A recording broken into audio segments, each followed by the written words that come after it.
All right, we're back. Coach's Office Podcast, Episode 2, with JB Anderson. And Ben Smith, that's right, the Ben Smith. I'm here. Great Bridge alum.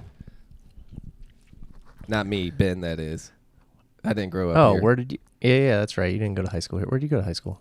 Fredericksburg, That's right. Riverbend High School. Okay. So here's a fun fact. It has nothing to do with this podcast at all, but has something to do with me. My elementary school that I went to in kindergarten, first and second grade was like super, super old. But then the area I grew up in was growing so much in Northern Virginia that I went to a new elementary school, 3rd, 4th, and 5th. When I graduated went from 5th to 6th grade, which in Fredericksburg was when middle school happened, they built a new middle school right beside my house. It's like they did here. They built a new middle school, too. So I got 6th, 7th, 8th grade in a new middle school. And then 8th grade, they built a new high school. So then I went to a new high school my, 9th, 10th, 11th, 12th grade year, which was Riverbend. And it was a little unfortunate because, nothing was established. Sports weren't, That's true. The sports... It was hard. I wish that, we were a little more established because our teams would have been a little better. But within that time, our girls soccer team was beast. I mean, so good. They won states. They went to states 3 times, won it in that middle year. So With a new school? Yeah. That's good because they started a new high school here, and I remember that because as seniors, we had to pick. We got to pick whether we wanted to stay where we were or go to the new high school, and I think it was they pulled a lot of athletes from one school to the other, so it's like they, instead of making one really good team at one school, they would make 2 not so good teams kind of thing. Right. You know what I mean? So it's Yes. like they kind of divided out the talent a little bit, I would say. Yeah, I've heard that happened at I heard Deep Creek was like this dominant football school for a long time. Not that we were good at sports or anything. I'm just saying Which one? Great Bridge. Like baseball was pretty good. Yeah. Baseball was good. Wasn't it Sorry. a little better than good though? Yeah. We were supposed to do really well the year, in our senior year, but we didn't. But yeah. Which mic are you? Microphone 2. Is it too loud? Go again. Yeah, is it too loud? There you are. Yeah, It's that's better? nice. Yeah. Okay. That's great. I need to get headphones. Yeah, you do need headphones, but I Mhm. need to bring the splitter. That's on me. But did any of the guys you went to high school with do CrossFit with you in the cul-de-sac or in the garage in the beginning, like junior, senior year? Were you doing it junior or senior year? Or okay. Because I remember my parents had this room. It wasn't a room over the garage. It was like an attic kind of over the kitchen. And that was where they had they had finished the walls in there and put in carpet. So I remember I collected workout equipment and worked out in that room for a while, and that was in high school. So it was I couldn't lift any weights. I couldn't barely set anything down. Everything was makeshift. It was hilarious. I remember that. So yes, I was working at high school, but all the people that worked out with me in high school are still coming. A lot of them are still coming to there was the Taylor Gearhart and Clayton Kennedy and a lot of Dane's friends at the time. Right. They're now all of our friends here at the gym. Right. It's kind of interesting how they stuck with it. High school Ben is a little bit of an anomaly to me. Just the actual archetype of high school Ben.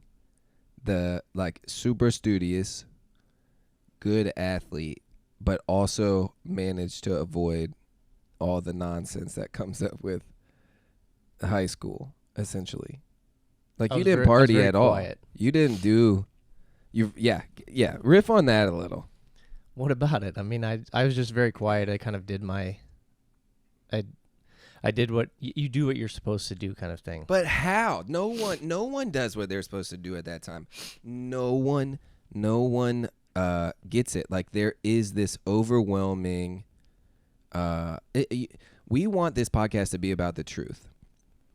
Somehow in high school you established, maybe not established the truth, but you established at least being able to spot lies, which was, I need to do that thing, which I did not avoid in any way.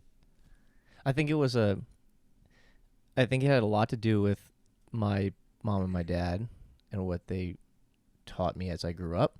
I think it was, my dad was always teaching us that if you wanted to be great in something, you had to put in more effort towards that thing than anybody else. You had to do something different than everybody else. You couldn't just do what everybody else was doing. Like, kind of following the crowd type thing is not the way to, let's say, reach your goals or whatever it is. I knew what my goals were at the time. I was very focused on what those goals were, and I was willing to be open and venture out into something that was different than what everybody else was doing. Like, I knew that the other people around me maybe didn't have the same goals as me, and I would just kind of establish that thought at a young age. I think it was like, honestly, I think I was like 13 or 14 when I started like deciding like, all right, I'm gonna eat right to get in better shape, because you don't want to eat junk food because athletes don't eat junk food kind of thing. Like, it's just these little things that like my dad would teach me that I then carried on throughout high school and things like that. Dude, that's incredible. You say these things, like, I want you to know, I just thought about sort of introducing everyone to our backstory, but maybe that's for another time. I don't know. We should, but this is hilarious. It just reminds me of that first breakfast we had at Sunrise where I'm like, dude, just tell me a little bit about yourself. Like, we're acquaintances at this point, but like, and then you like tell me a little bit of this stuff, and I'm bringing this up to say, dude, this like rolls off of the, like this rolls off your tongue, as if it's not a big deal, or like as if it's the norm. It was the norm in our house. It was the norm. This is what I'm saying. Oh, all right. So you scale that down like that small. It was the norm in your house. Mm-hmm.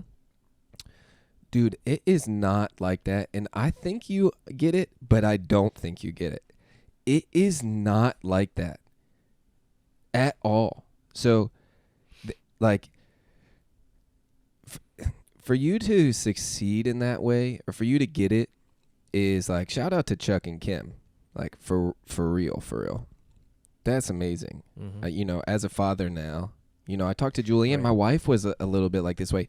She didn't not go to parties, but she didn't party hard. Like, she was able to say, I'm not going to do that. Like, I'm going to be different. In high school, she was drastically, I wouldn't say opposed to partying or whatever it was, but she understood, I don't want to do that. And so I have, 2 or 3 people in my life like that. Like, you're one of them. And I tried to explain to her, but dude, it is rare. Whatever you're describing is so rare at that age that if you figured out how to, give that away, and it wasn't just testimony and it wasn't just story, but like with what I do ministry wise with high schoolers, there is, it's so slow moving. Right, when you step into somebody's life who doesn't have a base, like I'm like setting a foundation for most of the people that I meet, and that foundation it's fun to build, it's fun to lay, it's exciting, but it's really, really hard. Like, how do you teach somebody morality, ethics, perseverance, all the things that come with hard work, or even like the sort of like a submitting to an authority type thing. Like, hey, you need to do this. Okay. Yes, ma'am. No, sir. Like, that's fun. Like, I always think about growing up, like my parents' stupid sayings, like, hey, you're going over to Ben's house tonight. Make sure if Chuck asks you to jump, make sure you say how high. Like, that's what I grew up with, those quips. Mm-hmm. Did you have, I just am so in awe of that. Let's ask about the other side of it then. So, like, what makes the partying thing so attractive?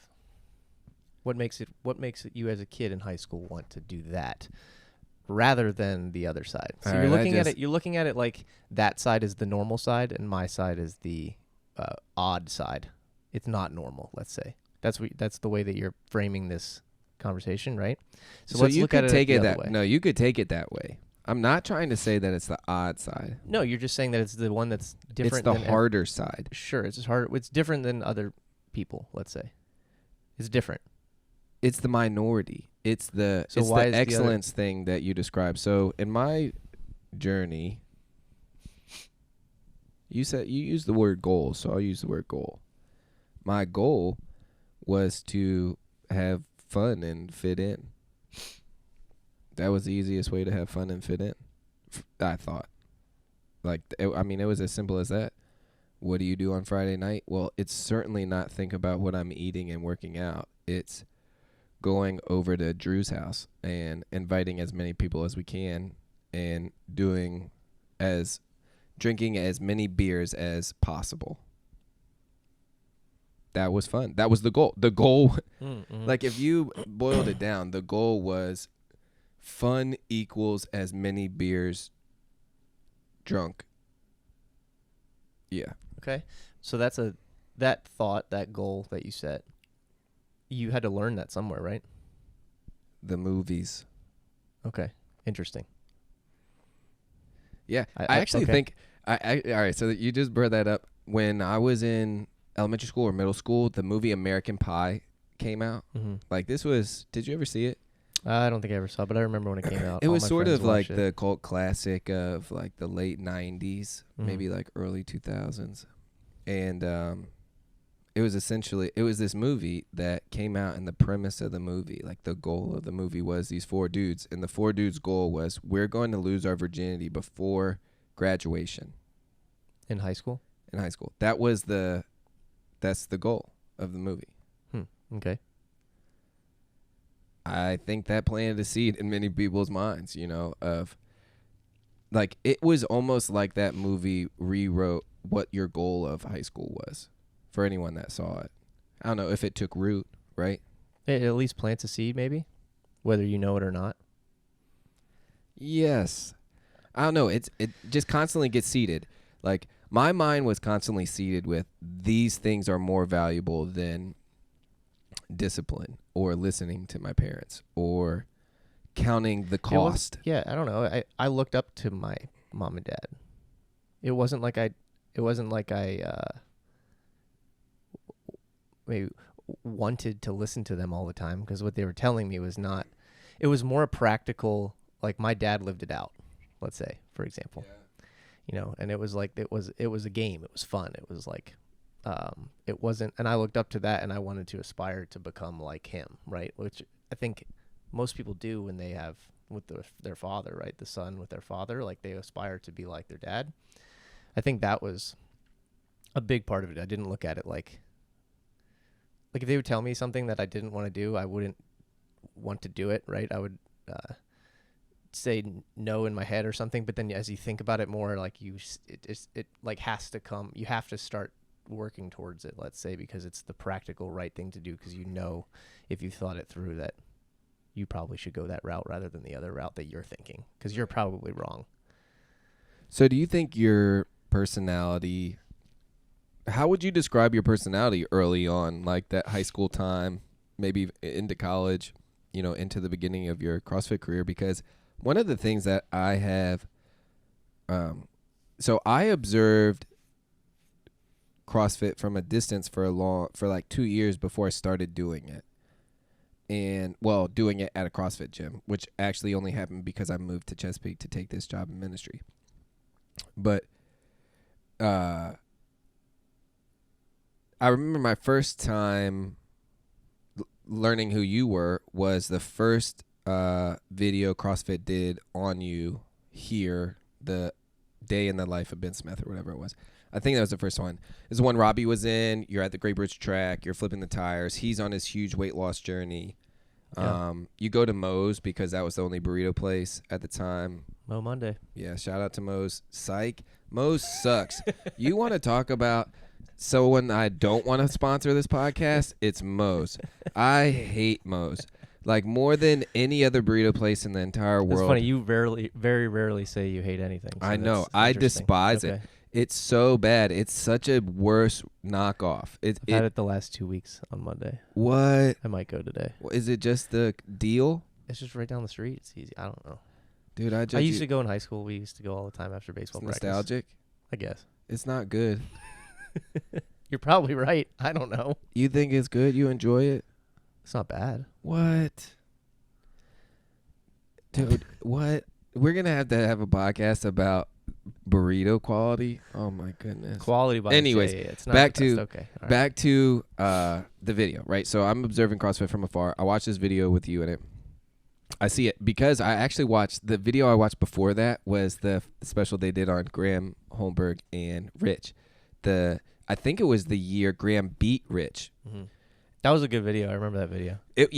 And I remember it being like, holy smokes. Like, I remember vividly, it's so early in the morning. Graham's talking about opening his gym and everything. And then the first workout he does is he works up to like a heavy single overhead squat or something. And he overhead squats 315 in this video in like 2010 or 11. It's something around that time. Mm-hmm. And I remember thinking, like, what? There's no way that's possible. Like, this dude must be 1 in a million at this point, like being able to do that. One, because I had never even seen overhead squatting before. Anyways, I remember being baffled by that video, and then the YouTube algorithm sends me to your video next. Watch your video, and it's awesome. I'm hooked, ever since. I do CrossFit at a distance for like a year. I moved down here. Anyways, we'll get into that story later. That's so fun. How I ended up at your gym is like really, really fun. Yeah, that is cool for me. But anyways, do you remember why I started talking about this? What, this subject? Yeah. No. Do you? No, I lost track of thought. Getting started with I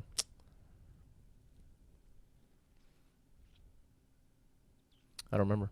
I don't remember either. But we were talking about American Pie or high school or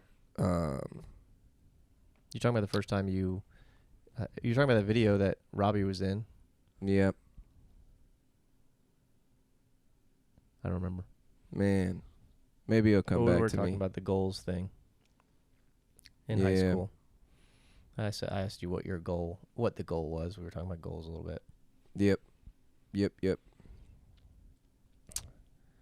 It's a shame. Shout out to Aldi Seltzer. This stuff is so good. I'm not even kidding. It really is really good. But anyways, we'll just get back to it. So I think what we're going back to the thing in high school talking about parents. I think I was talking about my parents. We're talking about parents. Okay. Yeah, I think, and well, let's just riff back all the way to. So, at the end of high school, you have guys coming over to your house. Mm-hmm. This is the early inception of the gym. It's people coming to the cul-de-sac. Yes. And the cul-de-sac forms some type of community bond. It evolves into something where you're like, I need to open a gym. What happened there? Like, what transitioned from cul-de-sac, Great Bridge high schoolers to Kegman Road, 173 Kegman Road? I graduated college. So I did that during like summers when I was going to school at ODU. I was training people out of my parents' garage because I would kind of bounce back, and they had a cul-de-sac, so I could like go out in the cul-de-sac and we could lift weights and run and do all kinds of stuff. And it got pretty crowded, and kids running in the bathroom, using the bathroom, and putting holes in the walls and knocking down the blinds on the door in the garage and making noise. We're like, all right, well, I saw what it did with everybody, and it was like I had friends like Robbie who lost 70 or 80 pounds during a summer of training with me for the games.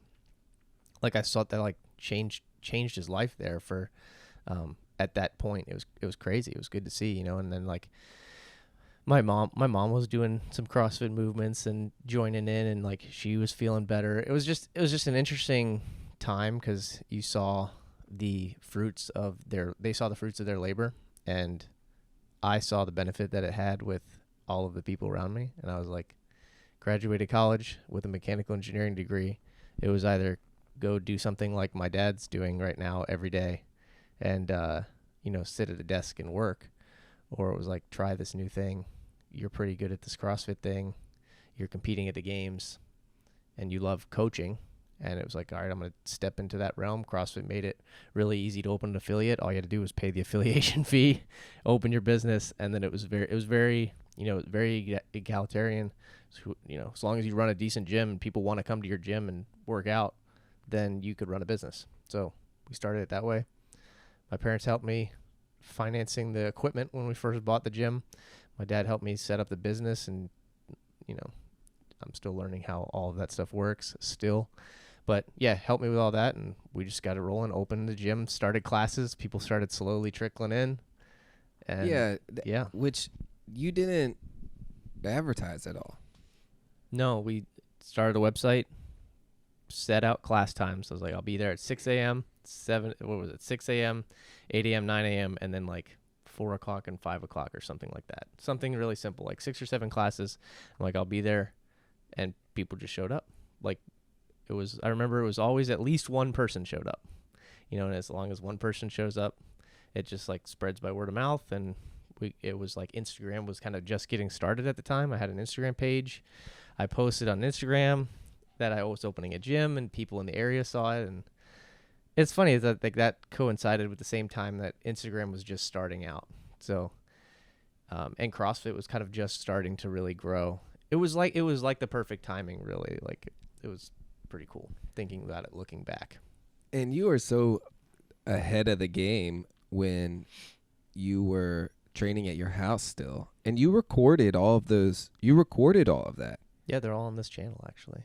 Seriously, this channel that I'm sharing the videos with, you can go back like way back when and see all those workouts in the backyard and in the trees and yes, which is garage. It's strange to me that people at this gym haven't watched all of those videos, like legitimately, because not in a judgment sense, but in a new, this could be a whole separate topic too, but in a curiosity sense. Like, when I started, I wasn't very good. You don't know what CrossFit is when you're getting into it. Maybe 10 years into this thing, now people have seen the games and they think they understand what it is. But like, when I first started,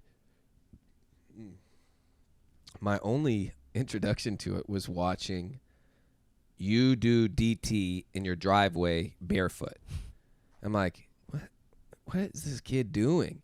But then I would try, and you would get punished. Like, just destroyed. This workout would absolutely destroy you. And you're barefoot, smashing it.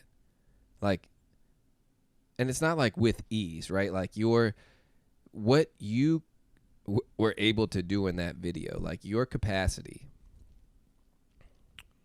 did not, how hard what you were doing did not translate through the video.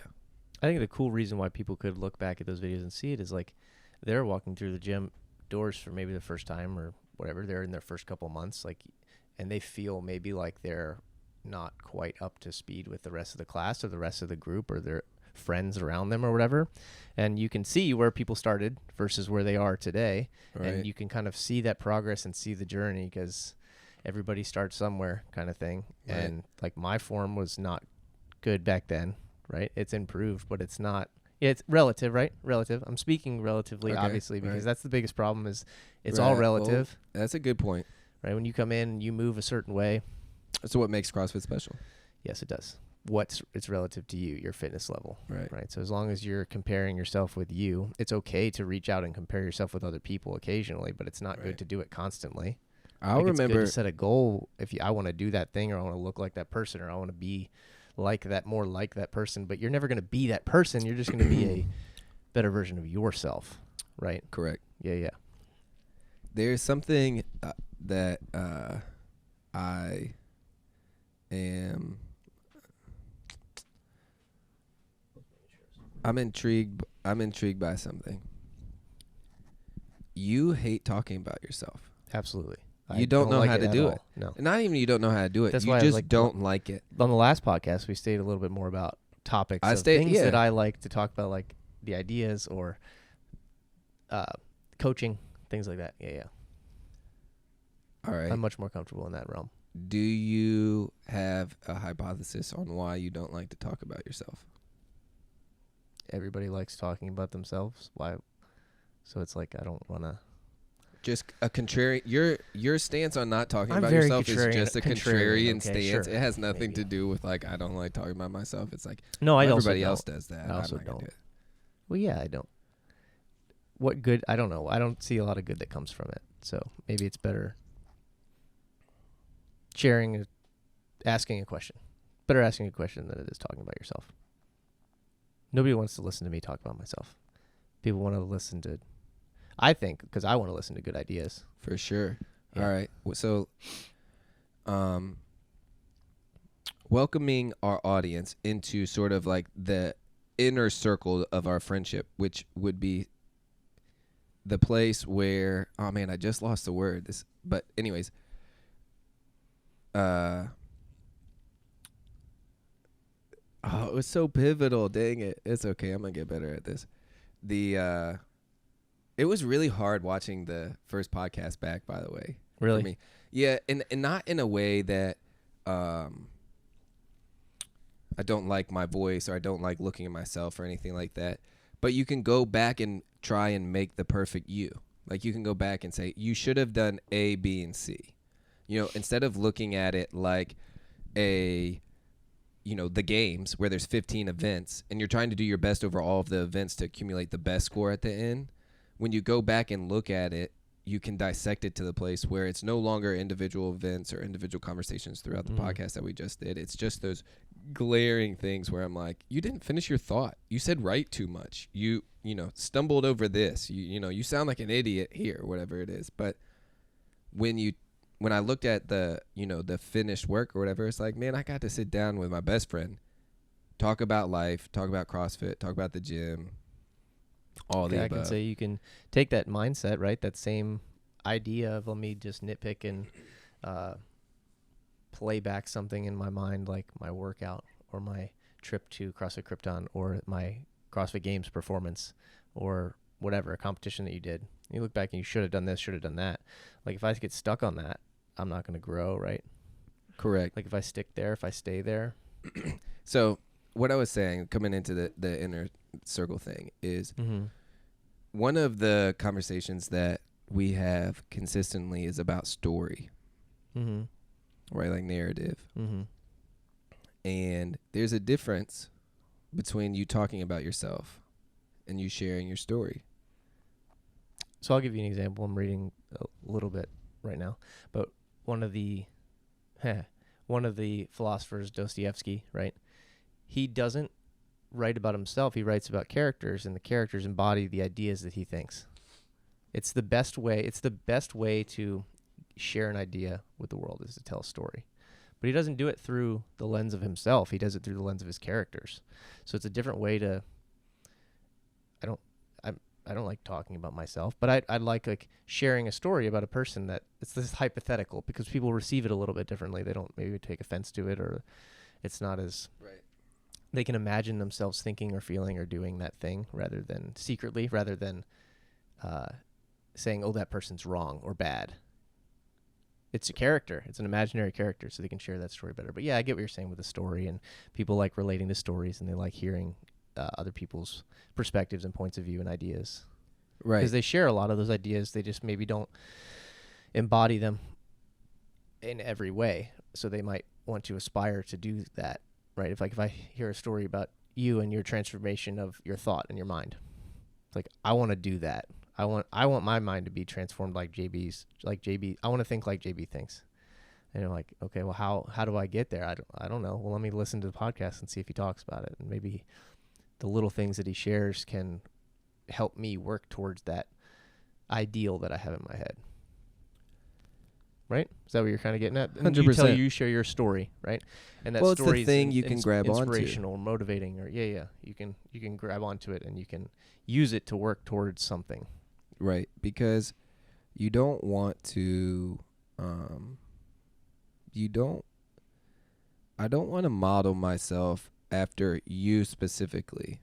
I want to model, or the observer wants to model themselves after the person's archetype or their story, right? The thing that, the nuance that makes them who they are, not their hair color or eye color, or, it almost becomes more of like a the physical reality can pass.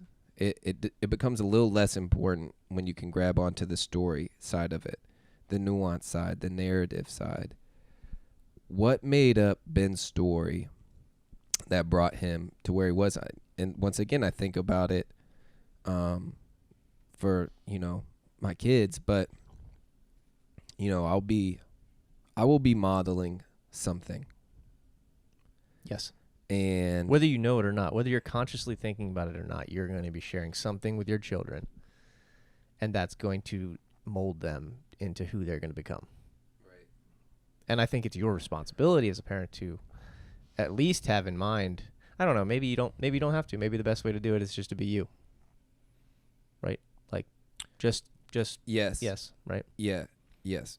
I think flow like water, right? I do like that. I like that thought a lot. It's a good metaphor. And it's easy to be, it's not easy to be you. Like, and that's not it's not that it's not easy to be you or easy to be mean. I mean, in general, the philosophical thought of like, be you. Like, just be congruently you. Like, hopefully that person is not a dick, because that would be bad, and you don't want to be mean or angry all the time or whatever it is. Because there's something special that happens when people have awful days outside of the gym, like completely awful days, and it's like they walk through, the wardrobe. They're like coming into Narnia at this point, and it's like they're a different person. I do it all the time. This does happen to you all the time. If you're not having a good day outside of the gym, I'm like, okay, I'm going to the gym. I come to the gym, I coach, and I'm a different person in an hour. It's crazy. It's just the community and the culture and the atmosphere, the spirit, let's say, of the gym is one that just lifts you up. Right. I think that's what those early videos did, where it was like you go back and I would watch those videos from afar, and it's a little bit of a portal, it transports you into a place where you actually happen to be a really good model in those videos. Like, your movement was not bad. Like, you weren't teaching someone improperly. Like, you weren't leading them astray, right? You were doing your best to say, hey, this is the path that I'm going down. This is what I'm doing. You can observe it. Come with me if you want. I'm not making you. I'm not forcing you. Nobody forces anyone to watch a YouTube video, in theory. So it's fascinating to me that this sort of connects to a couple of different thoughts I have. But going back and observing, I think that's part of it's a part of getting better. Like, I think it's a part of the CrossFit story, but it's a part of like a person's journey as well, where like watching those videos made me want to clean better, squat better, pull better, right? Push better, whatever it was, work harder. Like, I could pick up from the videos what was the thing that like was best about it, or the thing worth replicating. Sure. But it's so fascinating to me that like the average gym goer, the average CrossFitter at this point doesn't know what the girl workouts are. You want to relate that back to churchgoers? Do you want me to? No, I'm just saying you want to step. I mean, we can, because it's kind of similar, right? That same metaphor there. Oh yeah.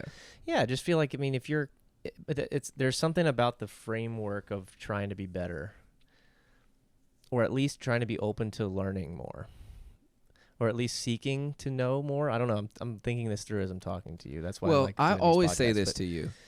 I always say the CrossFitter who doesn't go home and think about his technique or her technique, or what watch they could some videos, what they could do better, or how they could improve, or what they could eat differently. Like, if you're not working towards that, you have to embody the whole thing. If you want to come into the CrossFit space and the CrossFit gym, like, yeah, you can come in and you can just kind of like play with it a little bit, like come in and just do the workout and leave and go home. Like, yeah, you'll get fitter. But to a point, right? Right, because I consistently use the metaphor, you are like the churchgoer Mm-hmm. who never reads their Bible at home or anywhere else. Mm-hmm. You could just go to church your whole life, and that's phenomenal. That's great, right? You could go work out every day at the gym. Awesome. You're going to be pretty healthy, pretty fit. But you're not. But it's not whole. It's not complete. It's not. Something is missing, and it's hard to describe what's missing because you might be running into different personalities. The personality that really wants a coach as opposed to wants to motivate themselves, or the person that's really high in openness and is willing to reset their squat technique, but doesn't have the discipline and structure that they need to make the progress. Yeah. There's a lot of, and that's what I mean. It's so personal. It's like it's a one-on-one type thing. So it's like if you're coming to the gym, be you, right? Come in, but try to learn more. Just chase that better version of yourself. Always be setting goals and ask questions. Ask questions is a big thing. Like not a lot of people ask questions. I wish as a coach more people ask questions. Go into your gym and ask your coach questions. You'll learn who the coach is. You'll build a relationship with them, and you'll learn way more than you ever would if you just came into the class and just followed along with everybody else.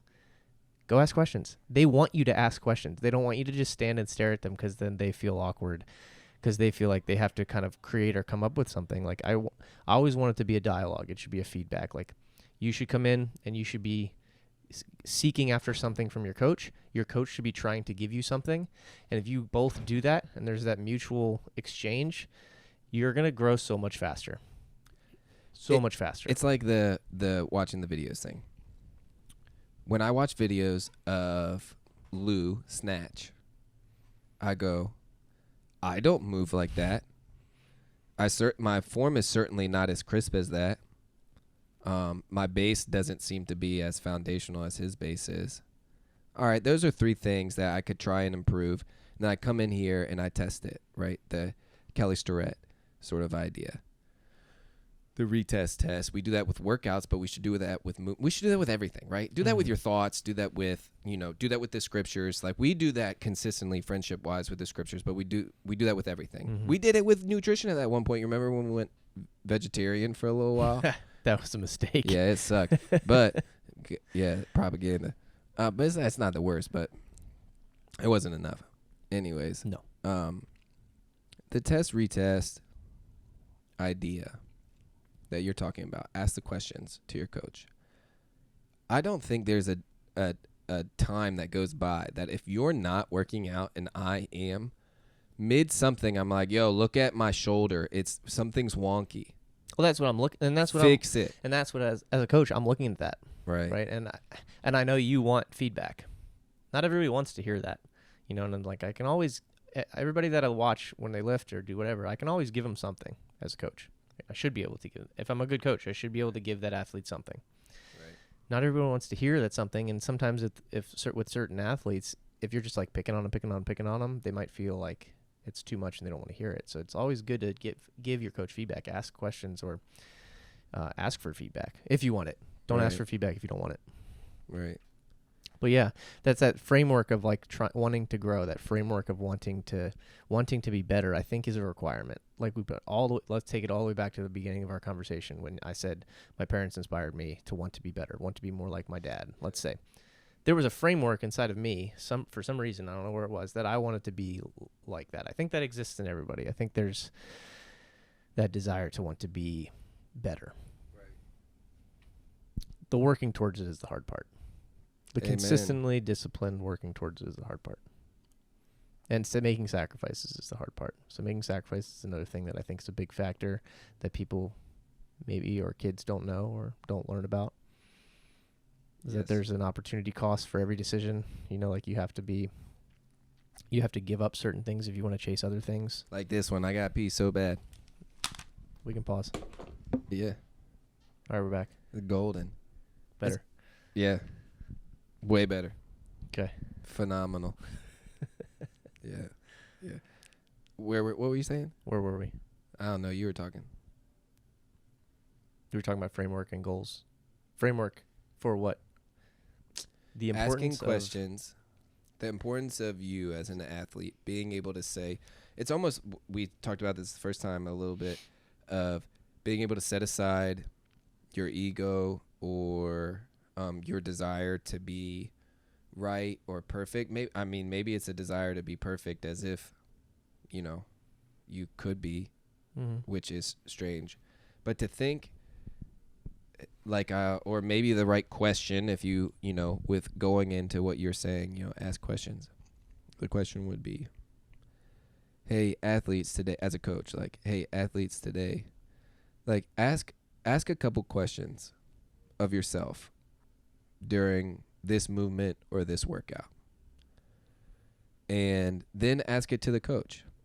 Am I squatting well enough that over the course of these 150 reps, I won't cause some type of imbalance that affects me 6 months from now, whatever it is, right? Like, an example for anyone watching would be, I was hyper aware, maybe you can see this, but I broke my wrist when I was in middle school. So I do my push-ups with my hand like this. And it was crushing my wrist for like 6 months. And I couldn't figure out why my wrist hurt, other than saying, oh, I broke it, that's why it hurt. No. It was because I was bracing with my fingers almost. And so I flattened my hand out. It moved this tension point from my fingers, or like in the middle of my forearm or whatever it is, to a proper base for a push-up. I'll tell you, this is something that we see similarly. Like, we think similarly in this regard. When we see somebody move, we think of it from a structural point of view, or we think of it from a mechanical point of view. I guess you should, but that's different than a lot of people see movement, Which that doesn't make any sense to me. Like for example, you're gonna do your push-ups however you were doing your push-ups, right? You can see how that might cause tension in a system, or you're creating friction, let's say, in a system. It's like a wheel that's always got the brakes on. It's like if your quads are tight, it's like a wheel that's always got the brakes on. Your knees are probably going to hurt over time, right? So like, why do we do mobility? We do mobility so that I can move a little bit more efficiently, so that over time I don't have problems, right, let's say. But we think of that mechanically, and I think good coaches should think of that body in the similar fashion. But not everybody thinks of things that way, right? Well, even coming back that's a super deep thought. Let's say that's a deeper thought, like a simpler one of what can I do better to make what can I do better in my clean so that I can lift more weight? Yeah. Really simple question. But why wouldn't you be asking? I'm not confused. You can ask like, that I question. get it. I guess I'm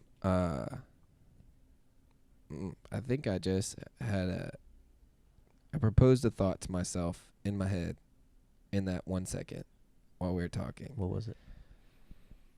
That it's along the same lines of what you were saying with your goals. It kept you on track. Maybe the average gym goer's goal has nothing to do with what we just talked about the last 10 minutes. What would the average gym goer's goal be? When I was a personal trainer, 85 to 95% of the clients that I took on always said, I want to look good naked. Mm-hmm. That was their goal. That's probably a big goal of a lot of people. And I think so. Like, I'll give you an example. My goal is one of those ideas that goes way back when. It's like, I want to see what my body's capable of while I can. Right. That's why I still compete. I want to see what my body's capable of while I still can, right? But it's like, you can take that at any point in your life. I started working out in my 40s, let's say. Okay, I want to see what my body's capable of while I still can. Started working out in my 50s.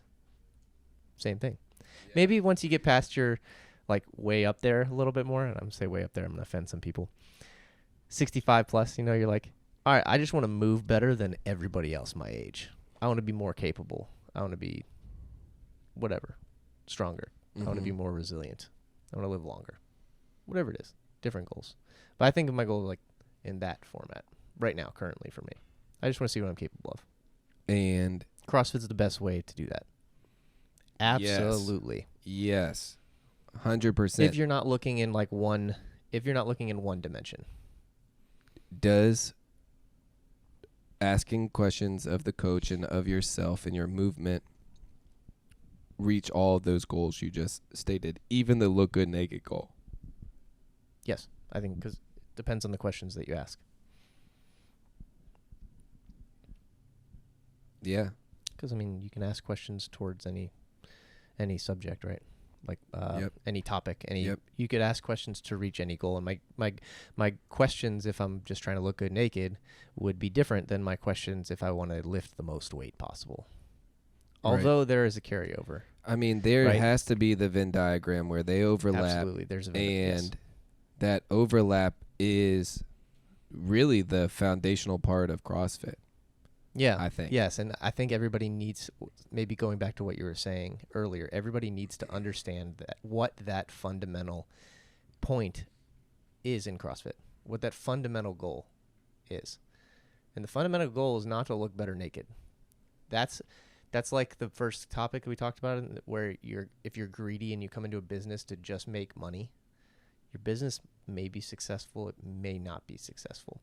But if you come into a CrossFit gym just trying to look good naked, like, yeah, you're probably going to be successful. But if you come into a CrossFit gym with the main focus, the main goal of, I want to get fitter and I want to make myself the best possible version of myself that I can be, you're going to, as a result, byproduct, look better naked.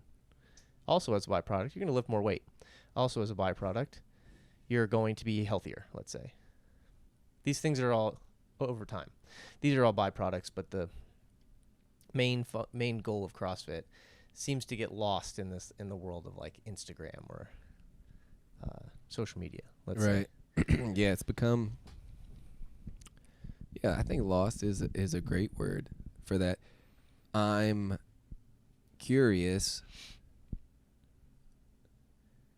Well, let's end with this. Let's go with because I gotta go. How do you think someone stays focused on that? Like, how do you not lose that? We're foundational, right? I really like that over the course of this podcast, everyone will always hear me come back to some type of metaphor. And I think story is like the most powerful form of communication.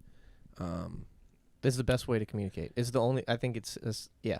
So I was just Someone thinking. said this is a sign of that's a sign of intelligence too. It's like you can relate to many different topics in the same subject, many topics. You can create metaphors for many different things. So and I usually come back to biblical metaphors. They're just because they're the best. They are the best. They're the GOAT of metaphors. All right, the metaphor that Jesus tells about building your house, where to build your house. How does CrossFit Krypton help people build their house on rock and not sand? Because the house built on sand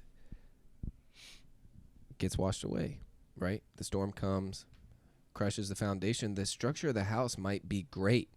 Like, you might be dope. Like, you could be strong. You could be the best. You could be number one in your gym, right? But if your foundation is sand and that first storm comes, whatever it is, it could derail the whole thing, even though you know, everything on top of this foundation is really, really, really good. What is that? Yeah, I think we're asking the same question when you're looking at the Venn diagram. What's in the middle with CrossFit? Yeah. I think that's the same thing. So, what we can brainstorm. What do you think that is? Because I think one of the things is that desire to want to be your best, and not your best next to everybody else. It's your best. I wish I had said it at the same time, because it was the first thing I thought, and it was the only thing I thought. Mm-hmm. If you walk in to the gym, I'm going to be my best today. Yes. And it's okay if I'm not. Mm-hmm. Like, because my goal is I'm going to try to be my best today. Yeah. I have this ideal goal that I'm going to shoot for. I'm going to aim at it. Yes. Yeah, I might miss it. Correct. But I'm going to be I'm going to be closer towards that goal by the end of it. Even aiming and missing. Even missing. Correct. Yep. Yeah. I really hope, I try and give that away a lot. And we get to remind each other of that. I think friendship does that a ton. you get some good friends in your life, they're going to be able to say this or be able to remind the other of that. And not in a way of like, you're this or that. It's just a way of like, we just communicate. And by you sharing that thought, I think of these same similar things and how they pertain to my life. And then they make me it refines me. Right. Like I wanted to, like after the road competition, I was so upset I couldn't go. But the immediate thing that I wanted to say to you, I knew I didn't want to call you. I didn't want to text you. I knew I wanted to get lunch or breakfast or something like that and say, hey, you missed the target. Like you really missed. And you missed worse than you've ever missed before. Mm-hmm. Like to the point where I'm probably pretty sure you're pretty upset right now. Like maybe verging on like anxious and depressed.